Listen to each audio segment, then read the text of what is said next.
As of June of 2025, I have ridden 115 roller coasters out of the 6,480 currently operating on Earth. In this video, I will be breaking down the 25 best roller coasters I have ridden one by one. These are my top 25 roller coasters.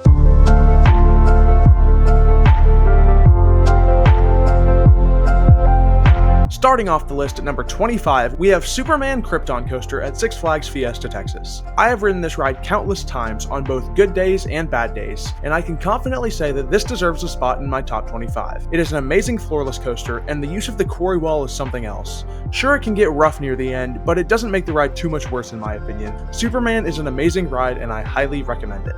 At number 24, we have Full Throttle at Six Flags Magic Mountain. This Premier Rides launch coaster is one of their best rides, and the lack of comfort colors makes it so much better.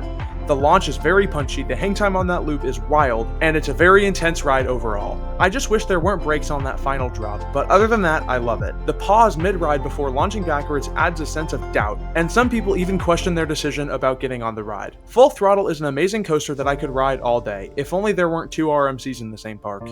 Coming in at number 23, we have the Legend at Holiday World. I rode this ride many times this past June, and I had some mixed thoughts at first. However, after riding more and more, it became very fun and enjoyable. The many drops in the back car gave some fun airtime pops, and that helix halfway through is absolutely insane. The laterals are sustained for such a long time that it reminds me of a ride higher up on this list. It has a few rough spots at the bottom of a few drops, but other than that, it's a very fun coaster. At number 22, we have New Texas Giant at Six Flags Over Texas, the original RMC hybrid conversion. This was the coaster that made me an enthusiast. I love how re-rideable it is, the comfortable trains, and the fun layout. While it has some airtime, you can tell it was first of its kind. RMC innovated with this ride at the time, but compared to today's rides, you can definitely tell a difference. The drop is amazing, and the first half is powerful, but it can become sluggish in the second half. Either way, it is still a very fun ride and definitely deserves a spot on this list. For number 21, we have Hagrids at Islands of Adventure. During my time in Orlando, I was only able to secure one ride on Hagrids. I rode near the front of the train on the motorbike, and it was awesome. The launches were fun, the theming was absolutely amazing, and it was very comfortable for a motorbike coaster. The drop track was very fun and provided a unique experience that I had honestly forgotten about prior to riding. I feel like this would be much higher if I had more rides on it, but as of now, I just can't put anything else above it. Coming in at number 20, we have Tremors at Silverwood in Idaho. I loved this ride. The terrain use with the tunnels is very unique, and it is a very smooth and enjoyable attraction. The RMC 208 retrack on the helix definitely makes a difference, which is on the whole ride now. The only thing I would change about Tremors is the operations. However, Silverwood literally did that. I wrote this script back in March, and I had no idea Tremors was doing a whole renovation with GCI trains, so this is going to be a little outdated. Overall, Tremors is an amazing ride, and I can't wait for the day that I travel back to Idaho to ride it again. At number 19, we have Guardians of the Galaxy Cosmic Rewind at Epcot. I'm gonna be honest, I don't remember this ride too well. The theming was great, the screens were very immersive, but the layout was a blur, literally. The spinning aspect was really fun, and it wasn't that disorienting to me at all. The virtual queue system was very stressful that morning, so I am glad that that was removed. From what I can remember, Cosmic Rewind was a very fun ride. For number 18, we have another coaster from Silverwood, Stunt Pilot. This RMC Raptor coaster opened in 2021, and it was what put Silverwood on the map. I rode it many times during my visit, so I got a pretty good feel for this attraction. It is very smooth, the trains and restraints are very comfortable, and it is very re-rideable. I can't wait for more of these Raptor coasters to be built nationwide. Coming in at number 17, we have Lightning Run at Kentucky Kingdom. Going in, I wasn't really expecting much, but after I rode, I was amazed. I knew the airtime would be powerful, but it was way better than anything I was expecting. It has smooth track, smooth profiling, and very comfortable trains. The trains are basically RMC trains, but a bit more comfortable. Overall, I really enjoyed Lightning Run and would love to see more of these types of rides be built around the world. At number 16, we have Wonder Woman Flight of Courage at Six Flags Magic Mountain. During my day at Magic Mountain, I managed to get on this ride 10 times, most of which being in the back, and it was absolutely hauling. The first drop is insane, the airtime is immaculate, and the track is very smooth. The restraints are very comfortable compared to the prototype, and it's a lot less whippy. Overall, Flight of Courage is one of my favorite RMCs ever built, and I can't wait to experience more of these Raptors. For number 15, we have Hulk at Islands of Adventure. I was only able to get one ride on this forceful B&M sit-down coaster, but it was definitely worth the hour-long wait. The launch out of the tunnel is crazy, going straight into a whippy zero-G roll. I had begun to lose my vision throughout the entire Cobra roll and the first loop. The only thing I didn't particularly enjoy was the mid-course brake run. On my ride, it slowed to a dead stop before releasing the train and crawling through the rest of the ride. Otherwise, the theming, soundtrack, and operations were amazing. I can't wait to ride Hulk again at some point. Coming in at number 14, we have Dr. Diabolical's Cliffhanger at Six Flags Fiesta Texas. This 2022 B&M dive machine is full of forceful and unexpected moments. The 95-degree drop in the back row is awesome, providing sustained ejector moment until you hit the pullout. I have had the opportunity to experience a dumpster dive, which is when the hold chain doesn't work right, so it drops you without holding you at the crest. That was easily the fastest ride I had ever gotten on Cliffhanger, and I feel so lucky to have gotten that experience. The 0G roll, drop off the midcourse, and the airtime hill near the end of the ride are also some very fun moments.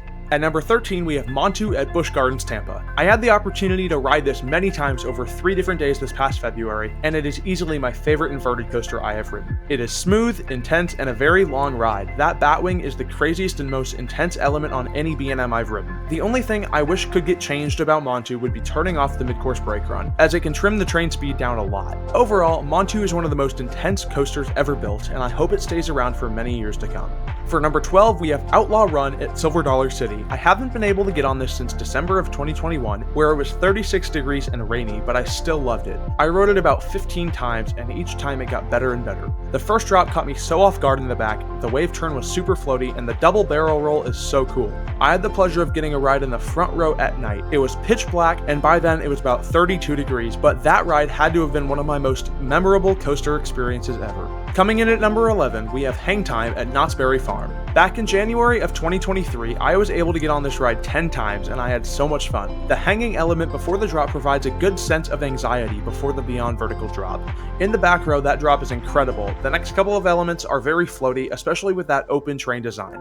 Those restraints are some of the most comfortable I have ever experienced. The airtime near the end of the ride provides some amazing ejector as you enter the final 2 inversions and hop into the brakes. I found Hang Time to be glass smooth, however, I have heard others to describe a not so similar ride experience. Overall, Hang Time is an awesome ride with an amazing layout and a great train design. At number 10, we have Wonder Woman Golden Lasso Coaster at Six Flags Fiesta Texas. After getting 2 rides with the new trains, this has earned a spot in my top 10. This ride is easily the most intense, violent coaster on this list, and I absolutely love it. The airtime is incredible, especially in the back car of the train. It whips you down that first drop, around the Outer Banked Hill, through the helix, down the drop, through the 0G roll, and flies into the brakes. After my first ride this past spring break, it took me a good 15 minutes after I stepped off that train to fully process what just happened. Golden Lasso Coaster is insane. For number 9, we have Mr. Freeze at Six Flags Over Texas. To clarify, this is the forwards launching side only. I found Mr. Freeze to be a very fun, enjoyable, and intense ride experience. That launch is great, especially in the front row. Getting launched out of that tunnel at 70 miles per hour is crazy. The top hat provides a great sense of airtime, laterals, and hang time all combined into one element. The following is a very intense overbank, which leads into the ride's signature element, the vertical spike. Looking straight up into the sky, it provides a very good sense of uncertainty as you start to get launched higher up the spike, and especially as you begin to fall. After hitting a wave of strong positive Gs, you take the whole layout in reverse and go back into the station. This ride is easily one of the most intense coasters in Texas, however it is not the best, but we will get to that later. Coming in at number 8, we have Stormchaser at Kentucky Kingdom. After visiting Kentucky Kingdom multiple times this past summer, I can confidently say that this ride has earned a spot on this list. It is one of the wildest rides I've ridden, especially with that last run of airtime pops. From the barrel roll down drop to the corked roll, Stormchaser is easily the best roller coaster in Kentucky. I love how intense the airtime is and how it throws you around. The track is smooth and the transitions aren't painful at all. I'm looking at you, Chase. This coaster is also very photogenic. With it being right next to the sidewalks, there are so many places you can take photos from. Overall, Stormchaser is one of the best and craziest RMCs ever built, and I can't wait to experience the new and improved Wind Chaser next season. For number 7, the best coaster at Six Flags Over Texas, Mr. Freeze Reverse Blast. I have ridden this coaster over 300 times at this point, and I can safely say that it is almost the best coaster in the state of Texas. From start to finish, this coaster is the craziest, most intense, and wildest ride at Over Texas. The top hat is so disorienting going both forward and backward, the overbank is very intense, and the spike is absolutely insane in the reverse direction, especially in the back row. Looking straight down at the ground is incredible, and getting shot up over 200 feet in the air in the back is wild. I like to hope that Mr. Freeze will stick around forever, but I know for a fact that its days are numbered, especially with all the issues it's been having recently. At number 6, we have Iron Rattler at Six Flags Fiesta Texas. I've ridden this coaster so many times over lots of visits to Fiesta Texas, and I can confidently say that this is the best roller coaster in the Lone Star State. While it can feel a bit short, I think the airtime well makes up for it.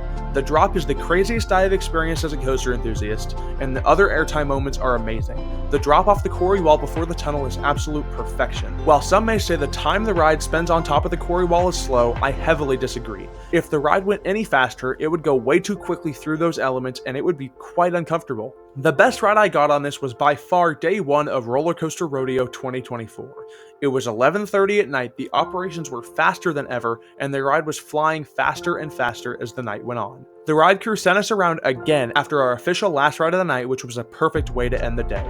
Overall, Iron Rattler is a complete ride, and I wouldn't do anything to change it. However, Jeffrey Sieber may have different plans. Coming in at number 5, we have Ghost Rider at Knott's Berry Farm. During my time at Knott's, I got to ride this awesome wooden roller coaster 16 times over the course of my day, and I absolutely loved it. It is my current number 2 wooden coaster, and it absolutely deserves that spot. The airtime is amazing, the laterals are so intense, and the smoothness absolutely shines throughout Ghost Rider. Highlights of the ride for me include the drop with the roof over it, the mid-course drop, the hill after the mid-course with a violent pop of laterals halfway through, and that final helix. Ghost Rider is the best coaster at Knott's, and I find it hard to believe that anything will be able to top it. At number 4, we have Twisted Colossus at Six Flags Magic Mountain. Some other enthusiasts don't like this ride that much, as it doesn't use the dueling aspect of the ride like some people hope they would, but I still enjoy it no matter if it duels or not. The ride is super long even without the lift hills, the airtime is incredibly strong, and just seeing another track only feet from you is super cool and disorienting. I was able to ride this at night in the pouring rain and got a perfect duel with an empty train, which was the best ride I had gotten on it that day. For number 3, we have Jurassic World Velocicoaster at Islands of Adventure.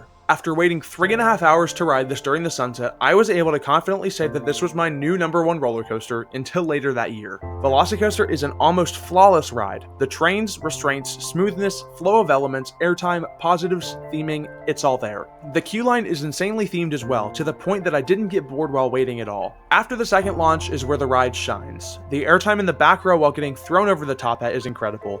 The spaghetti bowl features some cool outer banked elements, and that Mosasaurus roll is the most demented inversion I had experienced at the time. Like I said, flawless. Velocicoaster has earned its spot on this list, and it will most likely stay for decades to come. Coming in at number 2 is the Voyage at Holiday World. I had the opportunity to take the trip to the middle of Indiana last June and got to ride it 16 times, and every time I stepped out of those PTC boxcars, I was blown away to the point that I could barely walk. Those trains are not fit for a ride of this degree, but they work and I love it. The drop, airtime, laterals, positives, and smoothness of this ride, except for that one transition, is seriously what makes this a top tier wooden roller coaster. During my visit, I was able to secure one pitch black night ride on the Voyage, and it is my favorite coaster experience by far. Not being able to see where you're going, especially on a wooden roller coaster like this, is ridiculous. I love this ride and I can't wait to ride it again, hopefully this summer.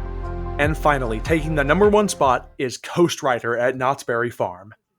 And finally, taking the number 1 spot is Iron Guazi at Busch Gardens, Tampa.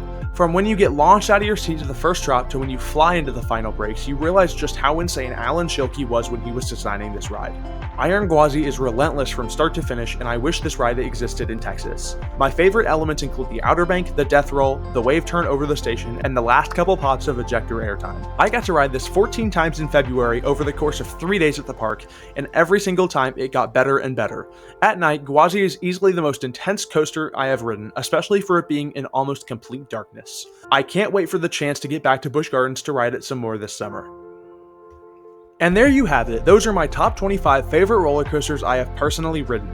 Remember, this list is completely my opinion, but if you'd like to critique it in the comments, because I know some of you will, then go ahead. I enjoy hearing your guys' opinions as well. I will be going to more parks this year, so this list is most definitely going to change, but you'll have to wait until next year to see those changes. Anyways, thanks for watching. More SFOT Giga updates will be coming soon, along with a few bigger projects I will begin to work on in the future. That's going to do it for today's video. Thank you guys for watching. Have a great rest of your day. See ya.